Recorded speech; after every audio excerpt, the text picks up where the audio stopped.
Alors Muriel, la vente en ligne connaît-elle justement une forte croissance? Tout à fait, oui. Il y a une récente étude qui a montré que les croissances étaient à peu près de 30% par an depuis 2008, l'époque où le phénomène a explosé. Ça reste des volumes assez réduits, hein, ça représente à peu près 10% de la vente de vin. L'essentiel, la très grande majorité, ça reste en hypermarché et en supermarché. Mais c'est un marché intéressant pour les vendeurs de vin parce que c'est un marché qui intéresse des gens qui sont un peu plus amateurs, c'est-à-dire qu'ils mettent un petit peu plus d'argent dans les bouteilles.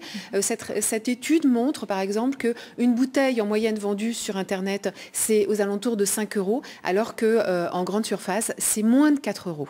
De quel type de site parle-t-on? On parle de tous les sites. Alors, le vigneron, dans le reportage, parlait de sites particuliers qu'il avait pour lui vendre son vin. Ils sont effectivement très nombreux, donc ils ont un petit peu du mal à exister. Ce qui se développe beaucoup, c'est ce qu'on appelle les sites marchands. Alors, ils ont plein d'avantages parce qu'on peut commander 24 heures sur 24 depuis chez soi. On reçoit la commande tranquillement chez soi. Et en plus, souvent, il y a des conseils qu'on ne trouve pas forcément dans la grande distribution. Donc en 2014, c'était à peu près 350 et ils ont des stratégies un petit peu différentes. Il y a ceux qui proposent des catalogues en ligne, donc avec des centaines ou des milliers de références. Soit c'est grand public avec plein d'appellations différentes, une gamme de prix assez large. Soit ils sont spécialisés dans les vieux millésimes, un vignoble particulier, voilà, plus pour des amateurs. Attention parce que ce sont des sites où les conditions de vente sont très différentes, les prix des bouteilles ne sont pas les mêmes, et surtout les frais de transport ou les délais de livraison ne sont pas les mêmes. Donc c'est des choses un petit peu à regarder avant de commander. Les plus connus aujourd'hui, enfin ceux qui marchent le mieux, ça change beaucoup, mais ceux qui marchent le mieux aujourd'hui seraient Millésime, Lavinia, Wine & Com, Châteaunet ou V comme vin, par exemple.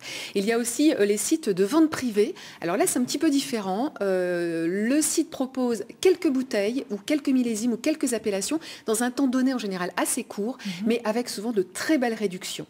Ce qui marche le plus aujourd'hui comme site, c'est le fameux site vente privée. Il y a également Un jour un vin ou vente à la propriété.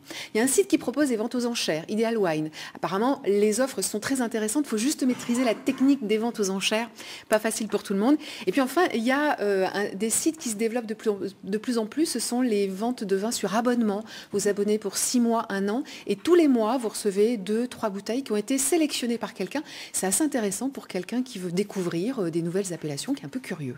Et sont-ils tous fiables, ces sites? Alors, ces sites dont je vous parlais, ils sont assez fiables parce qu'ils sont très connus, reconnus. Donc, a priori, il n'y a pas de surprise.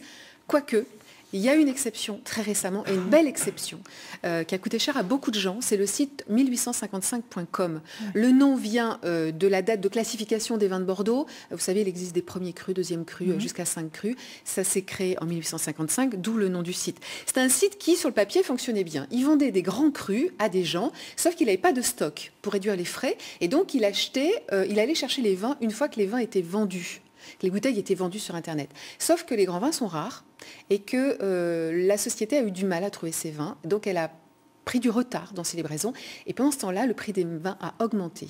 Et donc ça a été une course perpétuelle pour ce site à essayer de trouver des vins qui étaient vendus. Et malgré l'apport de grosses fortunes, notamment de la famille Bettencourt, ils n'ont pas réussi à tenir le pari. La société a été placée en liquidation judiciaire en janvier. Le dirigeant a été condamné la semaine dernière. Mais la société a quand même 40 millions d'euros de dettes, des centaines de victimes qui ne verront jamais la couleur de leur argent ou de leur bouteille. Merci Muriel, donc prudence tout de même. Et on se retrouve donc la semaine prochaine.